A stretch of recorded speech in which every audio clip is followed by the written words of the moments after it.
Sheikh Faiyaz, Assalamu alaikum. Thank you so much for joining us here on this episode. Really appreciate your time. You are the first Islamic scholar, learned person to join us. Other Alaikum than salam. First of all, Nuri, don't say that because you guys have Hasnain in your presence. So Ayatollah Hasnain, Ayatollah Hasnain has been honoring us with his expertise. But I question where he studied, so I'm glad to have someone who's actually qualified to join us. Appreciate your time. oh, I learned under him. I learned under him. Listen, Subhanallah, you know. Subhanallah. Yeah. If I were you, I would retake your whole education. Good to have you here. All is permissible unless it's not permissible.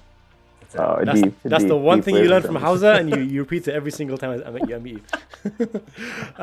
So I'm going to start off with the icebreaker. Obviously, we're here to discuss artistic expression in Islamic thought, inshallah. But seeing as you guys are all from New York City, and I'm just basking in your presence, why is New York City the best city in the world? Hasnain, let's start with you.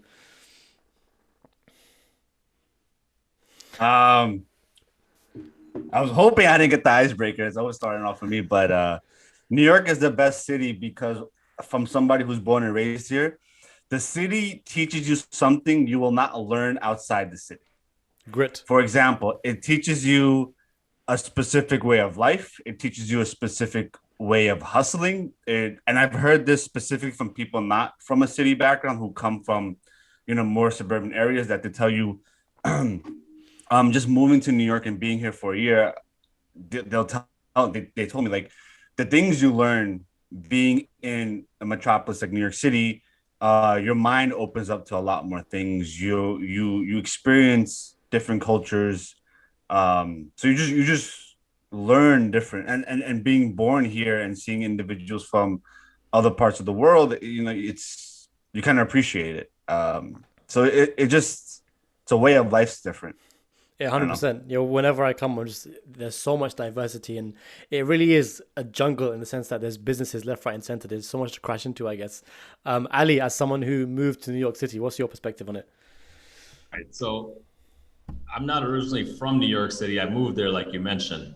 And what I do know is that when people move there, they last maybe 6 months, maybe a year. If they can't get past a year, they don't stay, they leave. Wow. It's not built for everybody. Not everyone's built for the city.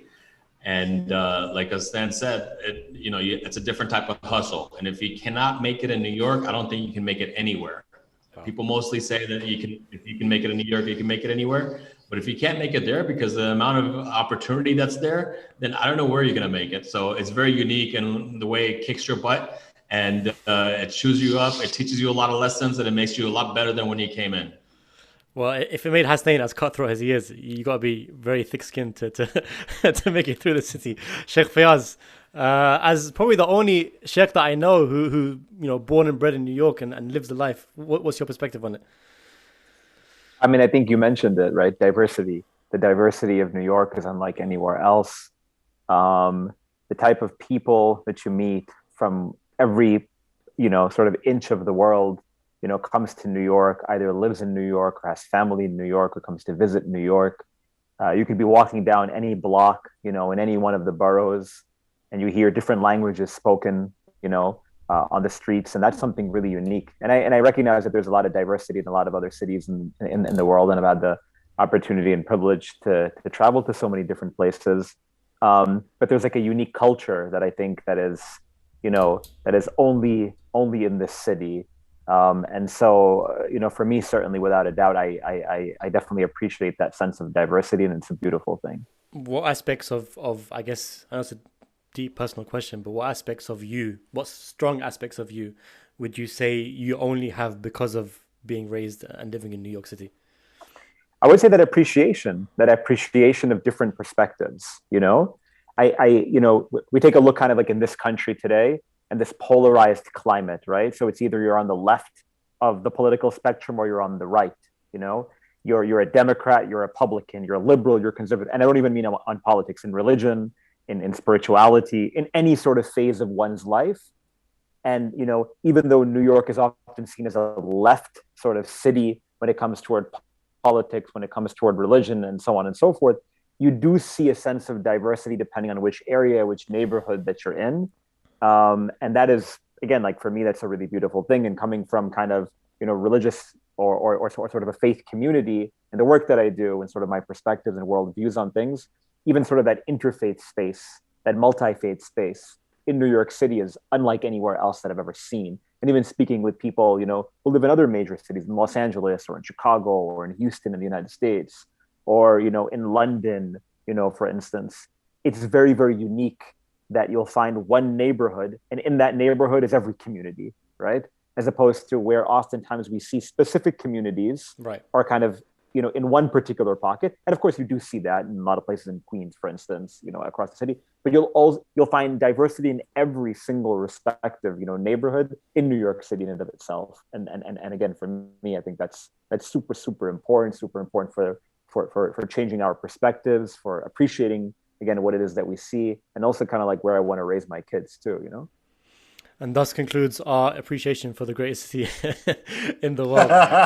Moving on to the main topic, which is artistic expression, Islamic thought. We've been speaking about this since the very first episode, me, Hasnain, and Ali, amongst ourselves. And I think it's a very interesting topic. And I think the reason we want to kind of bring you on to speak about it is just to kind of understand the Islamic perspective on things. Because, there's a really interesting quote that me and Hasnain have spoken about before on this podcast, about film specifically. I guess it kind of extends to art, which is that film is kind of the safe space for both the kafir and the believer, for the sinner and the non-sinner.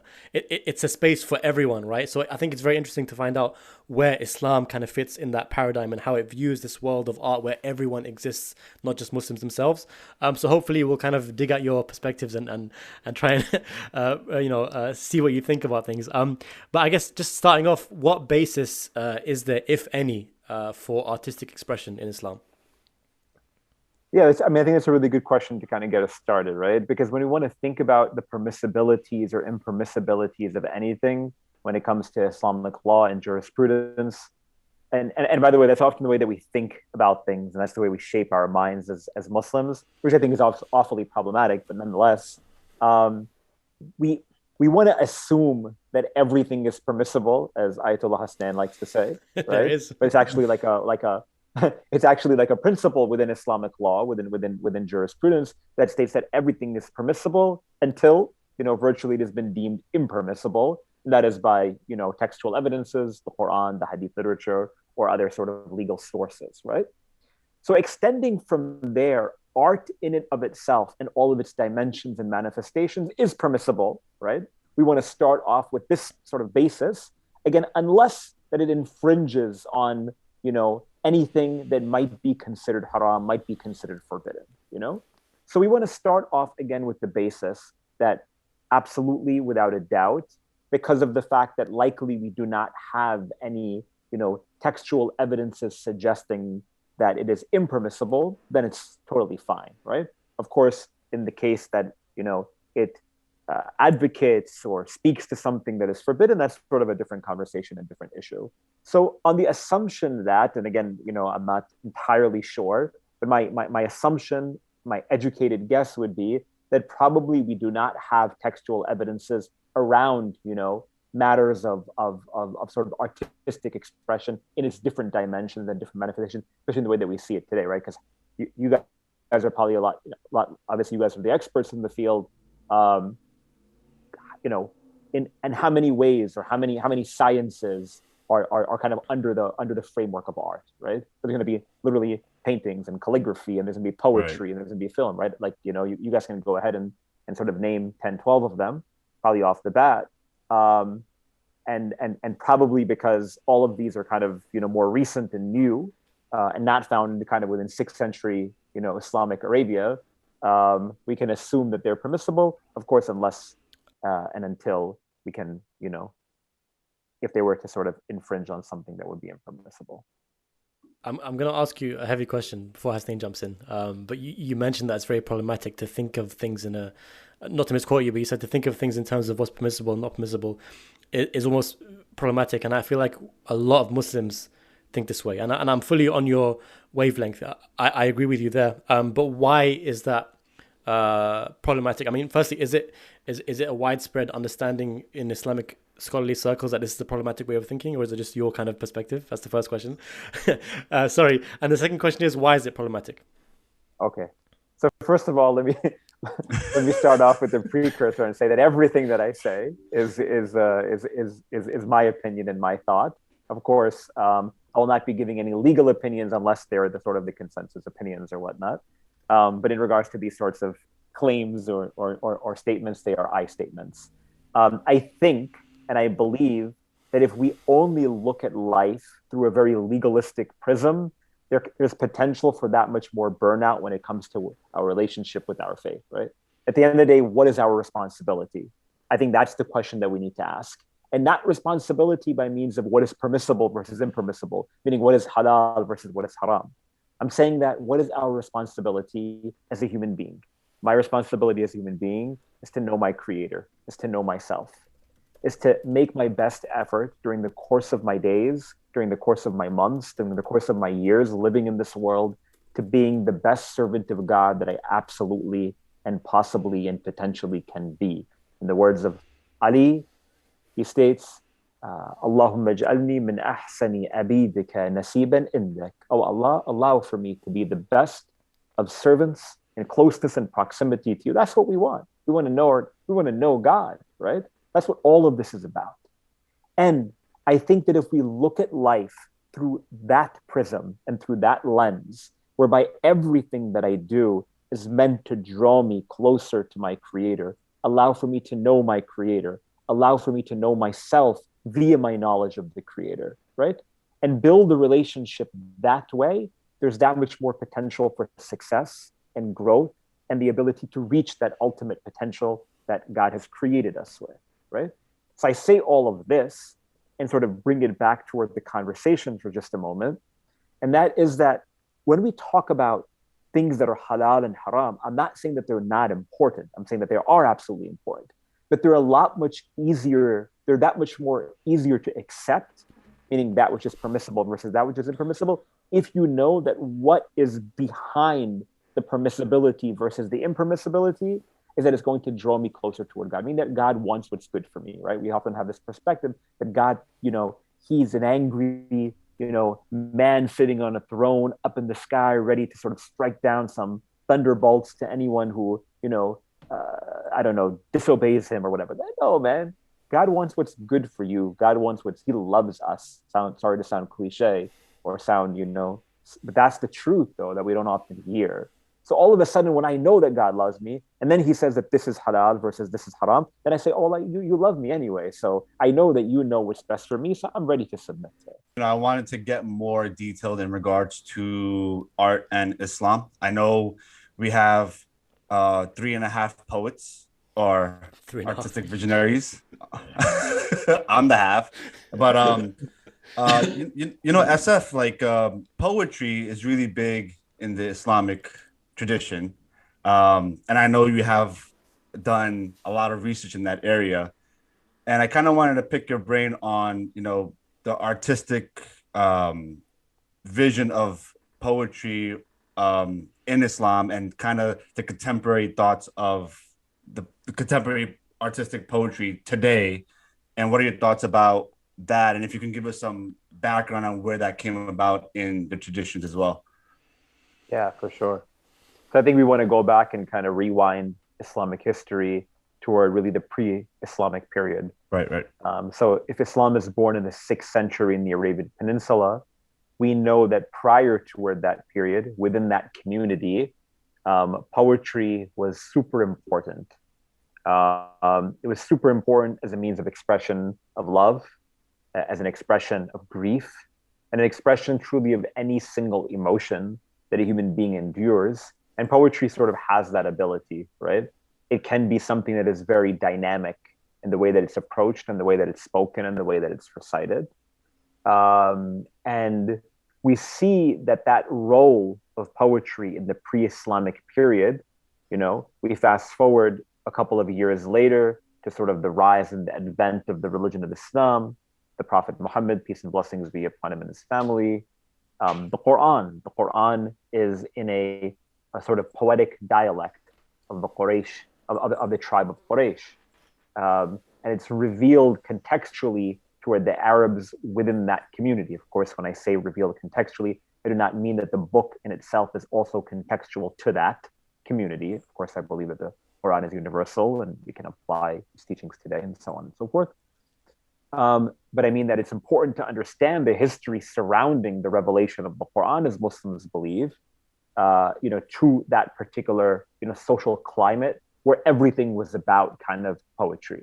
When you go back and you kind of read and you study the custom and the culture of the Arabian Peninsula and even beyond, again, there's this incredibly important and significant role, to the extent where, Western scholars and Orientalists, they state that for the Arabs, their tongues were their swords, right? Forget war. It was the strongest and the most authoritative is the one who was most eloquent, right? In the way that they speak. And for us, it might not make any sense, right? Like, we don't understand that. Like, living in New York City, or living in the United States, or living in kind of the world that we live in today, whereby we don't even communicate with our tongues anymore, right? We literally communicate via text message, right? Emojis. And emojis. Yeah.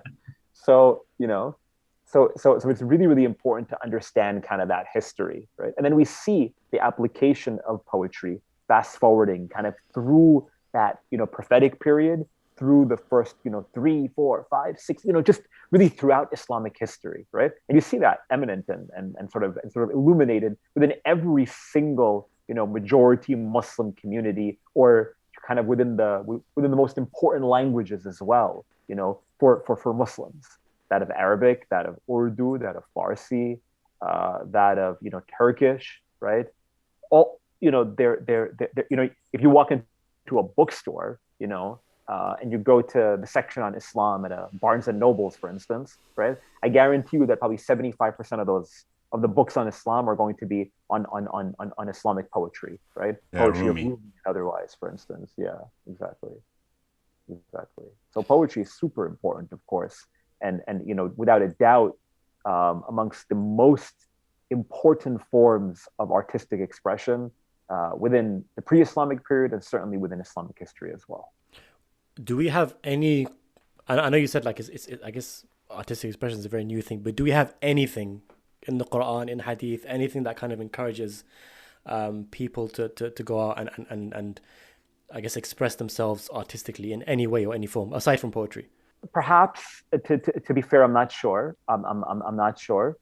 But I don't think that should be a hindrance for someone, at the same time, we also don't have, maybe direct verses from the Quran or from the Hadith literature, or at least from the Quran, certainly it's within the Hadith, about, exercising regularly, for instance. That doesn't mean we should just, question whether whether or not we should, exercise regularly, for instance. That'd be a bad idea. What was that? I've been looking for that verse. He's been looking for an excuse to exercise. He's been holding it off. Yeah. No, so I mean, I think we don't always want to, again, approach it that way. I think, again, one of the ways that we do want to start to maybe think about kind of the uniqueness of artistic expression, right, and how we can utilize it, to really serve ourselves, serve our creator, right. And really find a sense of identity via it, or utilizing it as a springboard to our spiritual growth, is recognizing that there are numerous things that that Allah subhanahu wa ta'ala, by means of the legal jurisdiction and presence that we have by teachings of the Quran and within the Hadith literature, is to understand that there is a sense of flexibility virtually when it comes to certain things, right? And again, I think that artistic expression, in all of its different variations, certainly stems from that, right? What is bad about reciting a poem that allows for us to remember God, right? In fact, if anything, it's good. Or remember the Prophet sallallahu alaihi wasallam, or remember his family, for instance. If anything, those are good things that kind of help us on that spiritual journey, if anything, right? Or writing, or playwriting, or calligraphy or paintings, right? If anything, symbolism in the house, you'll see right above me, right? Nice. Symbolism, thanks. Symbolism in our homes, it serves as a reminder. And of course, reminder, and the word reminder, how many times does that itself repeat, within the whole of Quran, right? It's important because we need sort of those we need that inspiration on a day-to-day basis, especially when we're drowning in kind of like the materialism of the world that we're living in. Just maybe looking at a painting, of a verse of the Quran or the name of the Prophet sallallahu alaihi wasallam, what does that have the potential to do, right? You want to raise yourself in that environment. You want to raise your family sort of in that climate. So there's certainly a lot, of good that can come out of, these different manifestations of expression. Right. That's a really, really good point because, we start with poetry and then you expand to other arts, but it derives from poetry. For example, when I write a film, it derives from a place before I write a film. It derives from an experience, but I keep God consciousness when I write a film. So, for example, if I'm going to write about a film that has to deal with mental health or something like that, right? Automatically, when I'm writing a film, the first thing that comes to my mind is Surah Ad-Duha, which is one of my favorite surahs in the Quran. So, for me, having that connection to the Quran to do my artistic vision, obviously keeping the halal and haram in perspective, is kind of my way of showing not really the symbolism on a wall, but the symbolism through film, which is going to be there for as long as the film is up and running, and people can kind of connect to that and connect it to the Quran where I got it from, or connect it their own way to their Lord, for example. Yeah.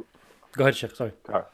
No, really quickly, I was just going to say that at the end of the day, we have these tools sort of available and accessible to us, right? That's the world that we live in. And look, if you want to go back and you want to, again, to utilize this word to rewind or to fast forward, let's just rewind back in history, maybe 200 years ago, and I'm certain, right, that they were Muslim jurists who said that TV was impermissible back in that day, right? Because maybe 200 years ago, Sheikh, there was no TV. You think 70 years ago. See, clearly, I should stick to theology and stuff like that. You guys, stick to arts and everything, right? So what I'm trying to say is, right, at its advent, there were people sort of, speaking toward its impermissibility. Probably the same for the internet, right? Probably the same for Netflix or Hulu or, streaming TV or whatever, online, whatever. Why? Because again, the way that it's often pictured or what it's often connotated with is something that is forbidden, right? Now we know that culture is not necessarily, take one step back, that culture doesn't necessarily connotate TV or internet or the iPhone or the iPad or streaming devices or streaming sort of platforms as something that is forbidden, but rather there can be so much good that virtually comes out of it, right?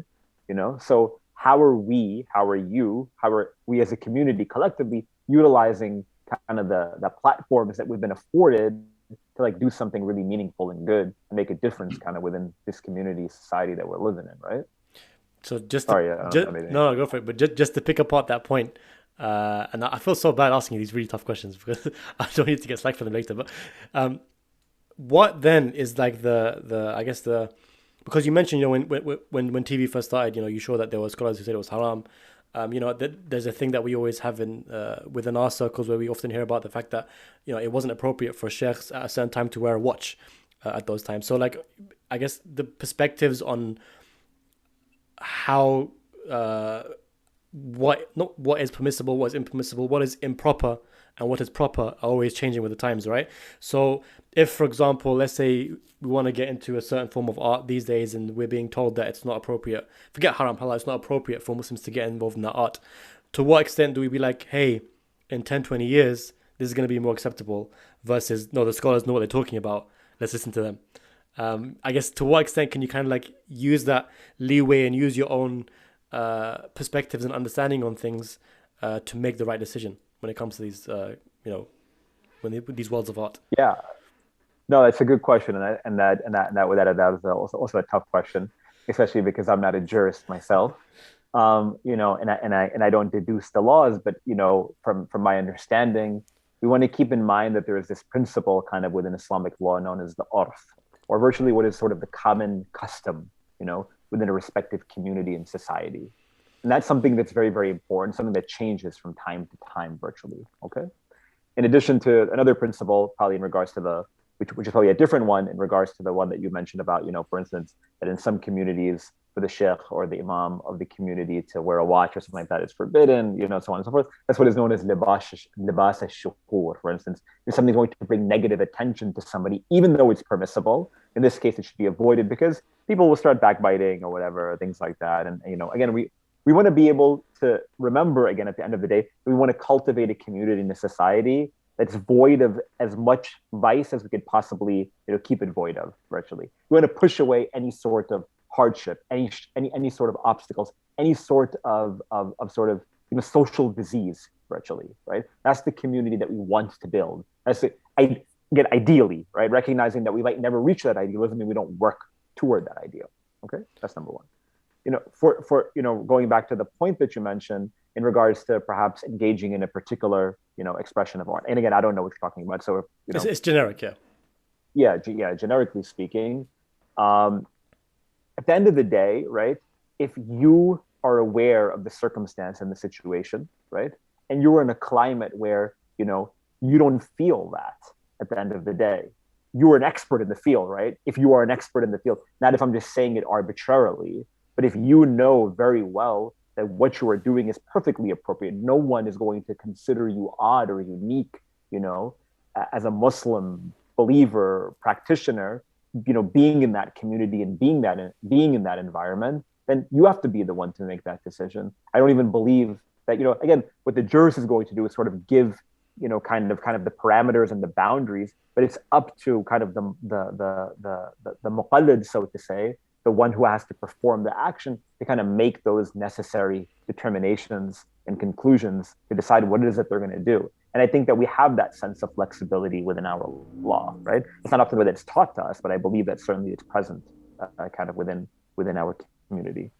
Profound. You just touched on something, saying that you want to cultivate a community where, you're making the least amount of vices in it. And not to do something where it would draw attention and people would do backbiting. So if that was the case, then no one would really, go outside of the box and do anything different. They would just stay within the box that they're with. So no one can really try anything because they feel that maybe the community is going to talk about them. That's actually an interesting perspective. So sorry, just to add to his point, because there is that kind of sense of, I feel, again, this is just based on people I know and experiences, that I've had. I feel that perhaps there is often a sense of, a lack of progression in our communities because of that reason, because people are like, this is improper. Again, this is very generic. I don't want to give specific examples, but this is improper of a believer to do. This is improper of someone who's considered religious in my community to do, and therefore there's a lack of almost progression in our communities because it becomes that fear of what people will think becomes almost fear itself, fear of progression, right? So, I guess, how do you ensure that you don't fall into that trap? Just to lead off Ali's point. Yeah, no, I think this is a really good question. And so, virtually, how do we reconcile it? I think you answered the question. I think you answered the question in your question. And that was that, is it bringing value and benefit to community in the long term? Again, who's going to be able to determine that? You, right? You, or what people say about you? No, you have that right. You have that authority. Allah subhanahu wa ta'ala gave every single one of us an intellect, and he gave us potential. And if we are certain, without any shadow of doubt, that my efforts in this field, in this regard, are going to bring benefit and value to the community that I'm living in the long term, then how could you go against sort of that innate call kind of within you at the end of the day, right? Now, we're not talking about actions or deeds or clothing, that is arbitrary and that, I'm just going to do it because I just want to do it and I don't really care what people have to say, right? How is that going to make that long-lasting change that you're seeking, as opposed to, for instance, I don't know, starting a podcast that talks about kind of artistic expression in Islam, right?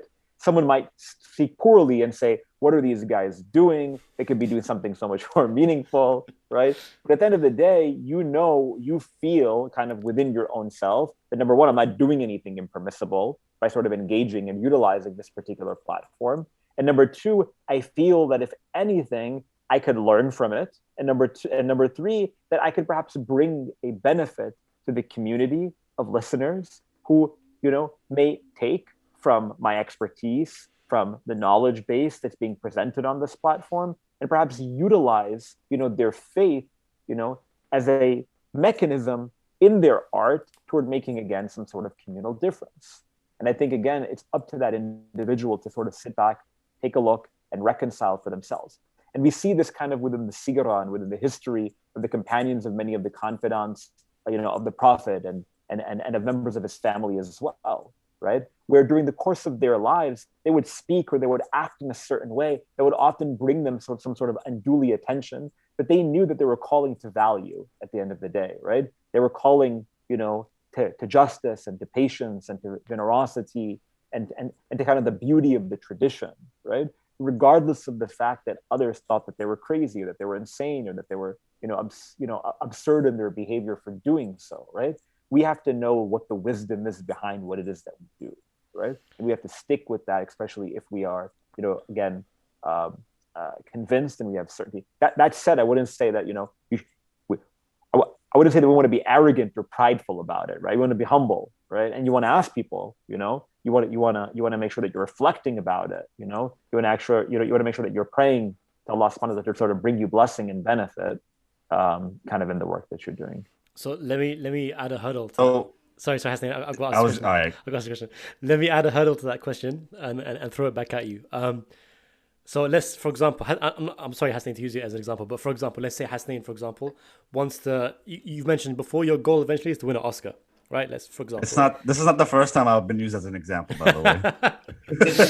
No, but inshallah, one day you win an Oscar, and I pray you all the way. But let's say Hasnain or someone in his position might understand that in order to get there, inshallah you will, in order to get there to receive that Best Actor Oscar and be an exemplar for his community and push his community forward into the limelight, you will have to do things that are not looked down upon but are haram. So in terms of Sharia, they are actually haram. In that case, does the end justify the means? If what you do in terms of everything, your whole journey is going to push your community forward, but you might have to do a few things that are haram, or at the very least, you have to do things that are against your values. What would you say in that situation? I mean, I think we want to be able to define these two terms, right? It's something that is haram. The end does not justify the means. No, right? I think going against values, how do we define sort of that, right? At the end of the day, that's important, and just from sort of my moral compass, moral lens, in the work that I do, if Hasnain were to come to me and said that I'm going against the values that that this religion has taught me, that my family has taught me, that my community has taught me, whatever, but I want to do this because I think it's going to bring better benefit, I would tell you, like Hasnain, bro, like you shouldn't do that, right? Because it's going against sort of your value, and that's like, what do you have then? If you've thrown that, all away, is it really worth it? Someone, look, again, Nouri, like we want to go back and see kind of like the history of human civilization. Everyone has sought to sort of justify, the means toward getting to the end.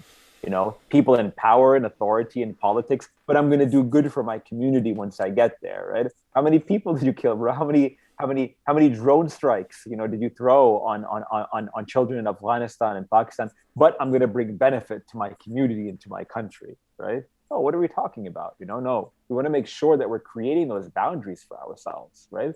So how about, we all, do some sort of collective prayer and dua that Hasnain wins an Oscar, who doesn't have to do anything haram to sort of get there, inshallah, right? Because we also need to be a people who stick to our values, right? Who embrace our identity and who utilize our faith, as our grounding and as our foundation in the way that we think, in the way that we perceive, in the way that we do, in the way that we act, right? Act, amongst people, but also act kind of in front of the camera, without a doubt. Hasnain, go ahead. Yeah, I'm going to extend that question a little further. Because speaking about like, making sure you just can't do it. It's haram, bro. You cannot do it. So instead of getting my Oscar, what if I utilize my poetic abilities, which I don't have any? And, going back to previously where you said, values versus what's halal and haram and flexibility. But then when it comes to the topic of music, going into that field, we know that certain people stick to the fact that it's completely haram, it's forbidden. And then you have some people that are more flexible. Where does music stand in that? Because that's more of a hot topic, and I kind of wanted to just clarify that. Sheikh, just give us a straight answer, please. I'm trying to find an answer for my whole life. No one give me a straight answer. Just let's finish it off here and now. Yeah, because I have a lot of friends who use the defense of it's my poetic expression. I don't feel like I'm doing anything haram. This is kind of pushing the objective forward in today's century because music is such a thing where a lot of people listen to it. It has a lot of control. But if you do it the proper way, then there's nothing wrong with it. If you're rapping or singing about Islam and the values of it, then we don't really see anything bad about it. But then music in general, according to some people, is completely haram. So, I just wanted to throw that question out there. Well, look, I mean, I don't think anyone says that music entirely is haram. Sort of, music essentially is haram. No, I don't think that's the case, right? I think again we want to understand sort of the context of. Clearly, like I can't just sort of give you one line and finish it off like you said, right? And give you sort of the fatwa and that's the deal. Because unfortunately, like we know, there's so much more nuance to it, right? If you pay me, I'll give you a fatwa. I'll call you afterwards. We'll sort out. No, right? So I mean, there's a lot of nuance to the question in and of itself, right? I think first of all, we want to be a people in a community, Hassan, right? Going back to statements that your friends make or whatever. That is that I feel this and I feel that. Well, your feeling, as much as that's really important to me and really important to you and really important to a lot of other people, our feelings don't dictate what is allowed and what is not allowed. I can't say that I feel when the cop pulls me over like he did a couple of weeks ago on the Long Island Expressway for driving 15 miles over the speed limit. I'm telling him, I feel that the speed limit should be 15 miles per hour higher, so you should not give me the ticket, right? By the way, did you take care of that? I did not. I'm waiting for your lawyer to help me out, bro.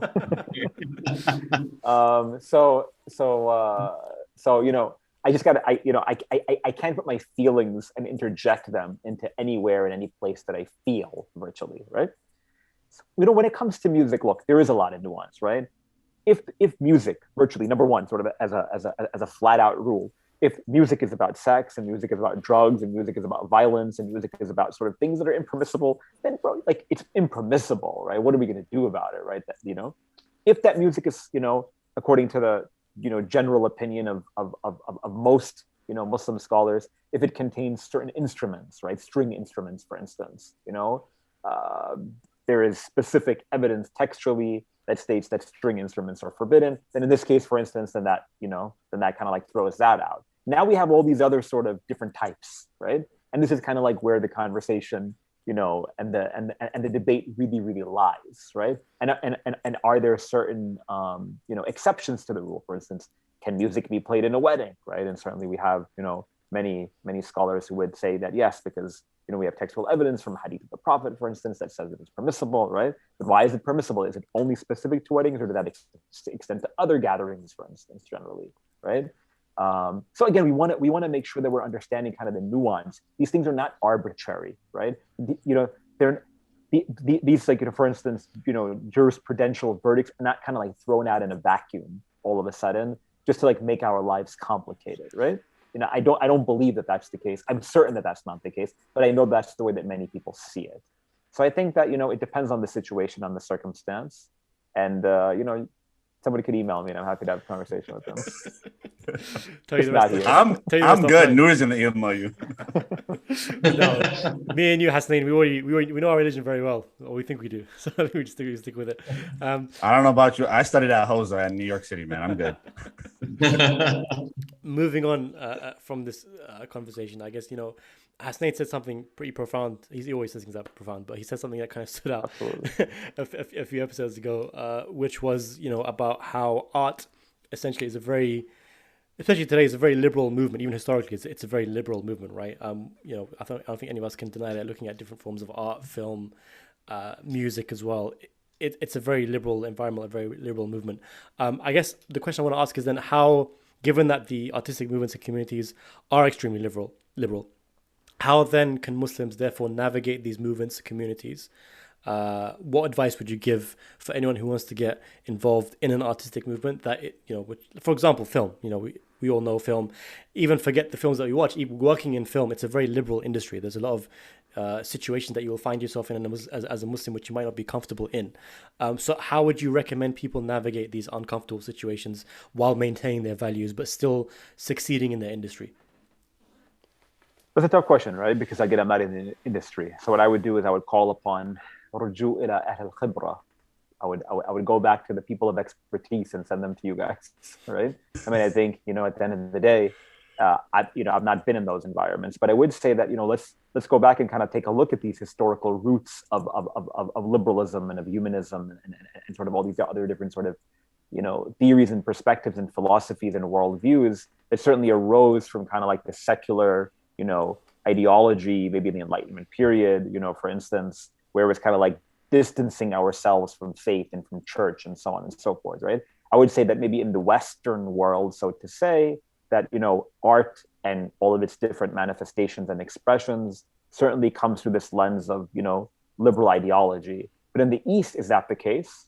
Like, I would probably beg to differ, right? I would say that, if anything, though most people think that Rumi's poetry, for instance, is about, loving of, the girl down the street, right? He's talking about actually, the love of Allah subhanahu wa ta'ala, whether you agree with the poetry of Rumi or whether you like it or not, that's a different story.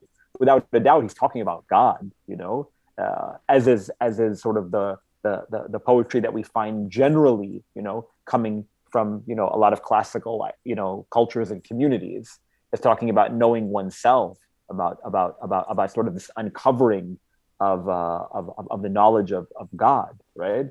And I would probably argue that the art, physically, the painting and the calligraphy also speaks toward those, important notions, more than anything else. Without a doubt, certain things have changed, right, in the Muslim world, so-called Muslim world, and beyond. That said, again, I would say that we start off with this foundational principle that we're going to sort of stick to our beliefs and utilize our faith and our ideology and our identity, right? As kind of our grounding and as our framework for approaching life, And if that's not kind of what's anchoring us in the way that we think about anything and everything, then maybe we need to go back and check our faith. And I don't mean that judgmentally, right? But it's really, really important that we kind of go back and really assess ourselves, right? Is religion, is this faith, is my tradition so important to me that it's allowing for me to kind of perceive and understand and think about things? Or am I the one trying to kind of guide my religion and kind of pick and choose, which aspects of it that I follow and which aspects of it that I don't? If you find yourself in uncomfortable situations, you need to be the one to, again, go back to the tradition to see kind of, how you're supposed to deal with those things, whether these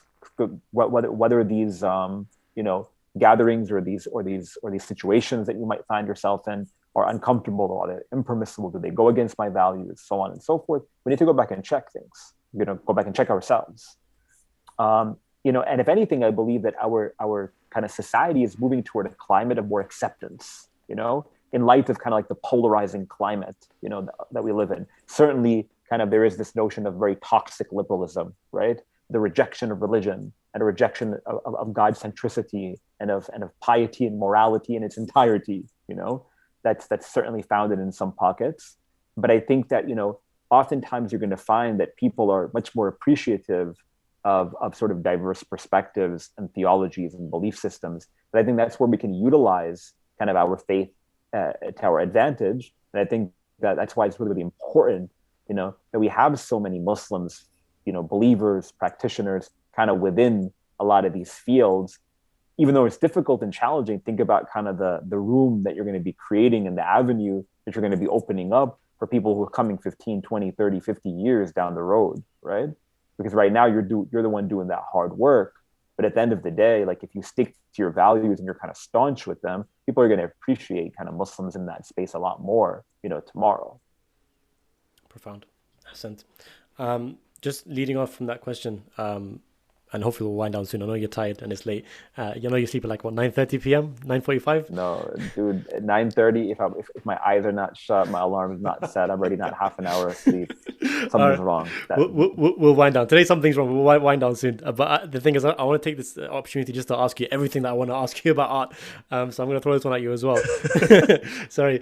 But I think it's an interesting conversation to have, because you mentioned that we live in a very accepting, I guess, society where, you know, you have so many different perspectives. And as I mentioned in the beginning, there is this idea around art that it's a space for the believer and the disbeliever, right? It's a space where everyone can coexist with their perspectives.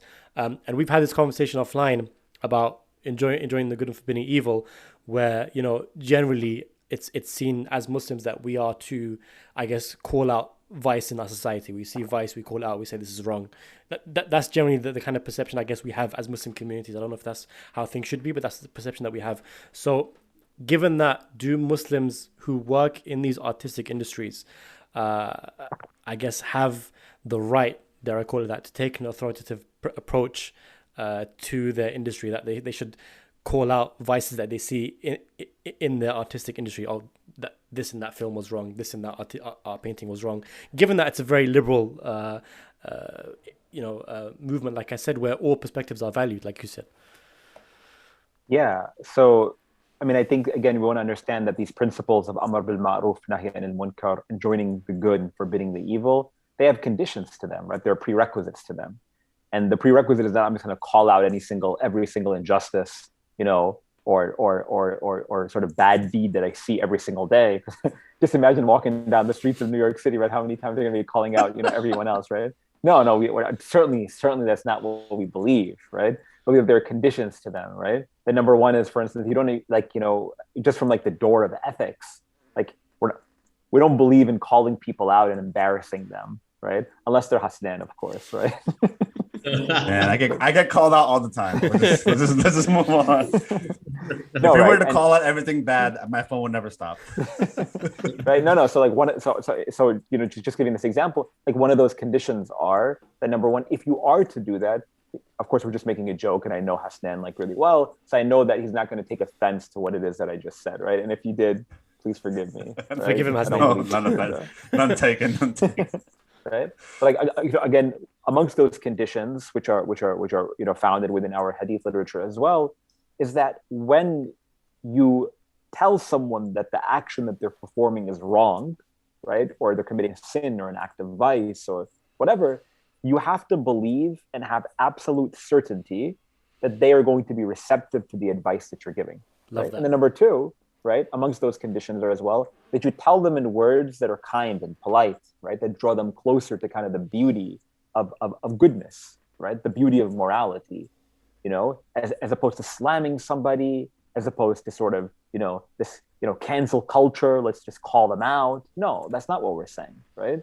We're saying that you bring them kind of gently and slowly, you know, and as the hadith says that, you know, there are three different levels to kind of calling out injustices or calling out sort of inequities or even calling out sort of bad deeds. Number one is by your hand, meaning you physically stop somebody, right? You can't do that anymore, right? Because you're going to get a lawsuit against you, especially probably in the industry, yeah, right? In the industry that you guys are all in, right? So the number two would be with your tongue, right? Of course, fulfilling these prerequisites. And if not, at the very least, then you dislike it with your heart, right? Meaning that, you know, you yourself don't become attracted to kind of sin or, you know, those sorts of transgressions. You want to make sure that you're sort of, you know, you're solid and you're sound kind of within one's heart. When you see kind of the evils or the atrocities or the oppressions, even in the world that we see externally, you know, beyond, of course, way beyond the film industry or way beyond sort of the, you know, art industry, when you see, you know, mass shootings in the United States, right, that your heart pains to see those sorts of things. It's a sign of kind of belief and faith and conviction. I have a final question. Hasnain, Ali, any more comments before we round up? You guys just busting in Sheikh's wisdom. I'm gonna wait till the end. Okay, that's scary. Ali. I did have one, but I totally forgot what it was. Hungry again as usual. It's his age at this point, man. It's not even hungry anymore. Alzheimer's. Get yourself checked out, bro. Okay, final question. This is a very interesting question. I think that it does warrant a discussion. But should Muslims produce art? Should Muslim produced art be rooted in Islam? The reason I ask this is because I've seen, especially in my industry, and to be fair, I work in this industry, probably why I hate it so much. But since the past decade or so, there's been so many Muslim-run initiatives, organizations, media platforms, and I think there's generally a debate between: do you go into, I guess, independent Muslim-run organizations in the artistic world, or do you try and join what's already established and what's already, like, I guess, seen to be, at the forefront of our society?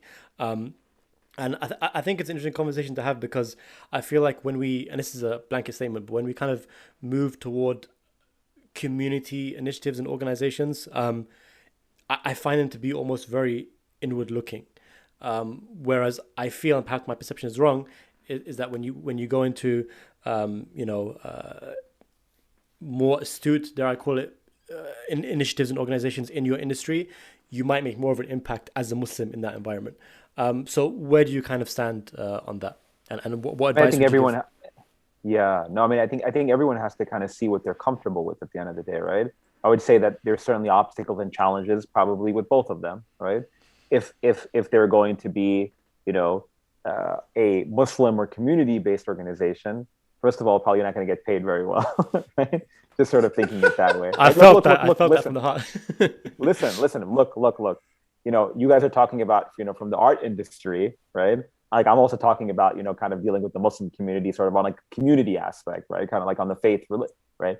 When I'm much happier working, for a university at this point in my career and in my life than working for a mosque. In fact, I pray to God that I never have, to kind of go back to work for a mosque, and you can make sure that, that's published and very public and accessible. Like, I'm okay with it. I'll make a clip, make sure it goes viral. Just that one clip. Statement. Right, because there are very, like, there are a lot of obstacles and a lot of challenges with dealing with community organizations generally, right? But at the end of the day, that's not to say that one can't make an impact kind of within that particular realm. Some people are just more comfortable with that, and that's great for them, And on the flip side, there's going to be also challenges, right? As you guys know, and as kind of we've referenced over the last little while now, around challenges in terms of dealing with people, right? With perspectives, with ideologies that differ from the way that we think and the way that we perceive and the way that you act and what you're comfortable with, right? Maybe being around alcohol, for instance, just to sort of give an example, right?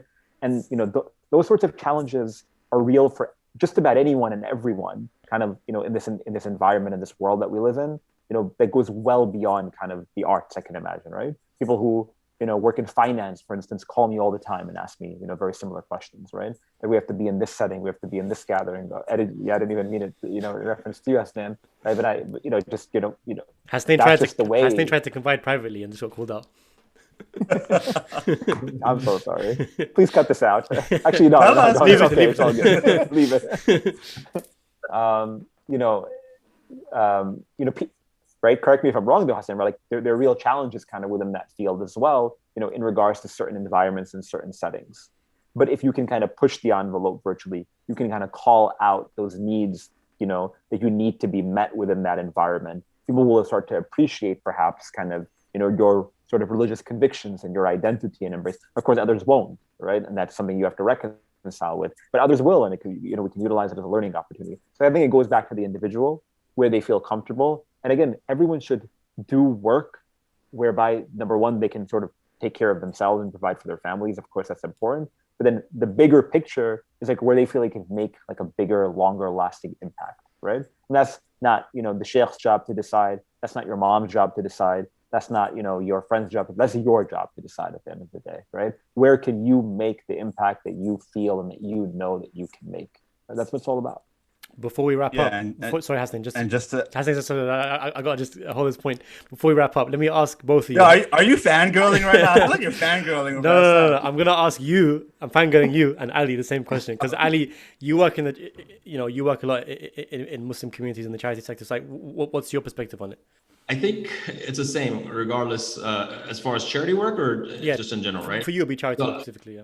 Yeah, I think it's the same because people in other religions as well, they have the same challenges as we do, right? But we just think that we're the only ones that have that challenge because that's what we're accustomed to and that's what we see all the time. So whether you go to a church or a synagogue or a temple, I'm sure they're going through the same challenges as we are. We're all human. We all have the same tendencies, the same desires, same things that we want, the same backbiting skills, the same like finger pointing skills. We all have those, right? So regardless of the religion, I think that's just there in general. Profound. Hasnain, what about you? Why are you trying to break into the film industry and not doing, I don't know, acting work for Muslim organizations? Genuine question. I'm actually very interested to see your perspectives.